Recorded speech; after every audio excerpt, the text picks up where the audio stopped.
Joie. Le mot de Noël du jour est joie. Oui, je sais, on dirait que chaque mot pour Noël contient une part de joie, on n'y peut rien. Les bergers se sont réjouis, les rois mages se sont réjouis, les anges, Marie et Joseph se sont réjouis. On a envie que tout le monde se réjouisse à Noël, comme le clame ce chant de Noël si connu, « Joie dans le monde, c'est Noël ». Lorsque l'ange de Dieu annonce aux bergers de Bethléem la nouvelle de la naissance de Jésus, il leur dit « Je vous annonce une bonne nouvelle qui sera une source de grande joie pour tout le peuple. Aujourd'hui, dans la ville de David, il vous est né un sauveur, qui est le Messie, le Seigneur. » C'est dans l'Évangile selon Luc, au chapitre 2, que nous l'apprenons. L'agent met l'accent sur un aspect important, la proclamation de la joie.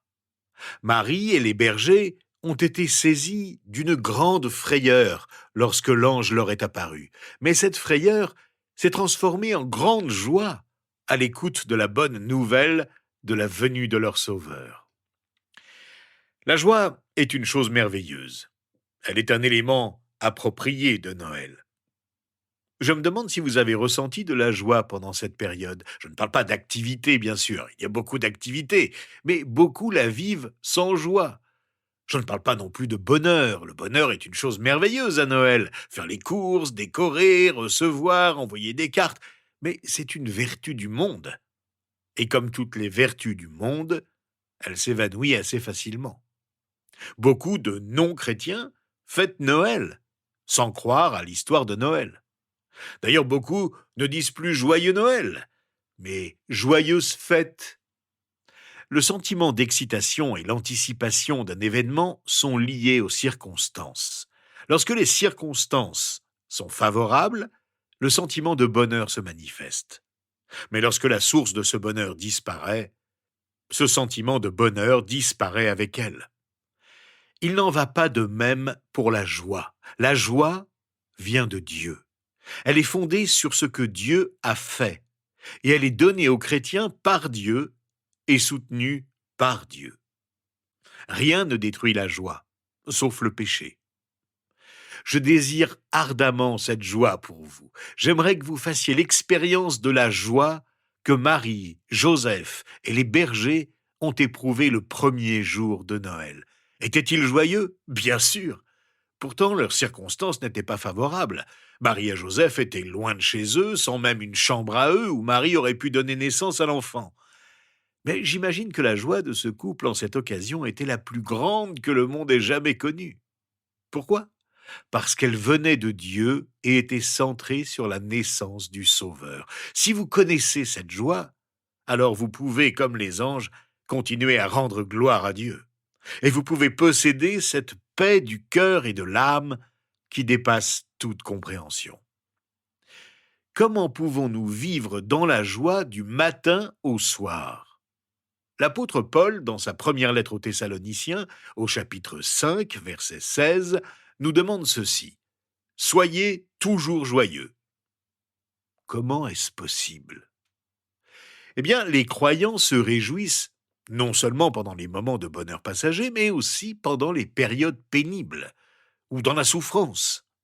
Le chrétien peut toujours se réjouir, car sa joie ne dépend pas des circonstances, mais de Dieu. Les circonstances changent, mais Dieu, lui, ne change pas. La joie véritable fondée sur Dieu est inébranlable. Elle est vivante, même dans la douleur et les larmes. Dans sa lettre aux Philippiens, au chapitre 4, verset 4, Paul le redit avec encore plus de force. « Réjouissez-vous toujours dans le Seigneur. Je le répète, réjouissez-vous. » Encore une fois, la joie de Paul ne reposait pas sur un optimisme béat ou une attitude optimiste, mais plutôt sur la confiance que Dieu était aux commandes. Paul était en prison lorsqu'il a écrit ces paroles. C'était véritablement une joie dans le Seigneur. Paul a écrit ce commandement en pensant à 2 femmes fidèles de l'église de Philippe qui ne parvenaient plus à s'entendre. Le prédicateur Charles Spurgeon disait « Je suis heureux que nous ignorions l'objet de la dispute. Mais pour remédier au désaccord, l'apôtre dit « Réjouissez-vous toujours dans le Seigneur ». Les personnes très heureuses, surtout celles qui sont très heureuses dans le Seigneur, ne cherchent pas les mésententes, les offenses, et ne se vexent pas. Leur esprit est si agréablement occupé par des choses supérieures qu'elles ne se laissent pas facilement distraire par les soucis qui surgissent naturellement parmi des créatures aussi imparfaites que nous. La joie dans le Seigneur est le remède à toute discorde. Quel Dieu de bonté nous servons, lui qui fait de la joie un devoir et qui nous ordonne de nous réjouir. Ne devrions-nous pas obéir sans tarder à un tel commandement? Son but est que nous soyons toujours joyeux. L'expérience de Marie montre que la joie peut se vivre quand les circonstances extérieures peuvent nous paraître troublantes et causer la peur. Lorsque l'ange Gabriel lui apparaît, elle est saisie de frayeur, elle est profondément troublée. C'est une toute jeune femme qui n'a jamais été avec un homme, mais à qui l'ange annonce qu'elle va avoir un enfant qui ne sera pas de son fiancé. Marie a dû faire un choix difficile pour passer de la confusion à la joie. Choisir de faire confiance à Dieu. Ce qui nous apporte de la joie effraie souvent au début, car cela implique le choix difficile de faire confiance à Dieu plutôt qu'à soi-même. Mais Marie a fait le bon choix et a pu dire « Mon âme célèbre la grandeur du Seigneur, et mon esprit se réjouit en Dieu, mon Sauveur, parce qu'il a porté le regard sur son humble servante. » En effet, voici, désormais, toutes les générations me diront heureuse, parce que le Tout-Puissant a fait de grandes choses pour moi. C'est ce que nous lisons au chapitre 1 de l'Évangile selon Luc. La joie de Marie est fondée sur les Écritures. Le chant qu'elle prononce devant sa parente Élisabeth et qu'on appelle le Magnificat, d'après la traduction latine des premiers mots, ressemble au chant d'Anne, dans le premier livre de Samuel, au chapitre 2. Mais il comporte aussi au moins 12 autres allusions à l'Ancien Testament. Cela veut dire que Marie était une jeune femme qui étudiait et connaissait la parole de Dieu.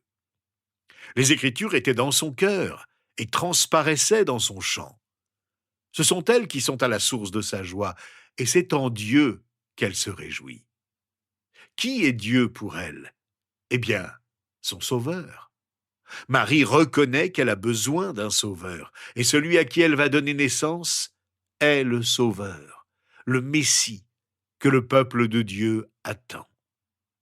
Quel mystère! Quelle joie! C'est de cette joie que tout le Nouveau Testament parle, à commencer par Marie. C'est cette joie que les anges proclament dans le ciel au-dessus des bergers. Prions donc ensemble, en pensant à cette joie dont Dieu veut nous combler. Seigneur notre Dieu, c'est avec la joie au cœur que nous t'apportons notre louange, toi qui as fait de grandes choses en notre faveur, en nous donnant ton Fils, Jésus, notre Sauveur. Nous voulons qu'il soit le Seigneur de nos vies et désirons le servir dans la joie, que nous vivions des moments difficiles ou non. Lui-même a souffert pour que nous soyons libérés du pouvoir du mal. Aide-nous à suivre son exemple. Comme Marie, nous confessons que nous avons besoin de Jésus, notre Sauveur. Nous voulons nous nourrir de ta parole pour mieux t'adorer et vivre dans la joie en communion intime avec toi. C'est au nom de Jésus, la source de notre joie, que nous te prions. Amen.